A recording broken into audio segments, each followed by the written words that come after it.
Hey there, I'm RB Kelly, Body Language Boss, and for our first email, today I want to talk to you about likability. Now, most people, when they think of body language, they think of confidence, they think of reading people, they think of micro expressions, but the foundation is likability. Because if people don't like you, it doesn't matter how confident you are, your confidence comes off as cocky. If people don't like you, it doesn't matter how insightful you are. Anything you say, they will take the worst way possible. And that's why when it comes to nonverbal and verbal communication, the very first thing is likability. So likability, there are a lot of body language cues and verbal cues that you use to let people know you're likable. If you were just to walk up to someone and say, hey, I'm a likable person, they would actually assume the opposite. So instead, with likability, you want to fly under the radar. And you do that by hitting these 3 points. First, you want to come off as safe. One of the very most important things about likability that makes you really actually be drawn to someone is the feeling that you'd be safe with them. And you can come across as likable even if you also are kind of a dangerous or have kind of a bad persona.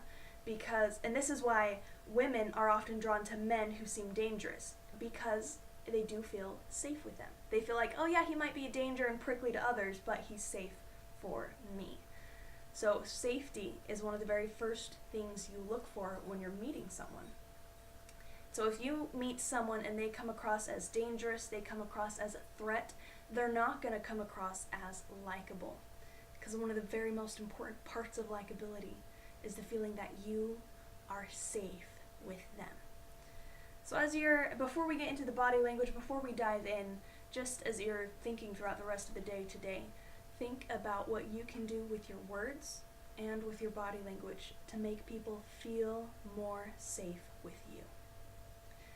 The next part of likability is helpfulness.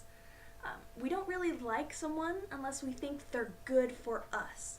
It's not enough to be like, oh, that's a safe person, therefore I like them. No, that's a safe person and they can help me achieve my goals. This is why when it comes to networking, it is so helpful to introduce people and offer to help them and send them resources that you think they will find helpful. Most people, if they start out with a cold pitch, are going to fall flat on their face. So coming across as helpful is crucial in your quest to be likable. And finally, the last part of likability is similarity. And I'm not talking about being similar, like exactly the same in every facet of your personality and your life and your looks. No. You need to have even just a little mustard seed of common ground. Just something you can look to and say, I know you, you're just like me.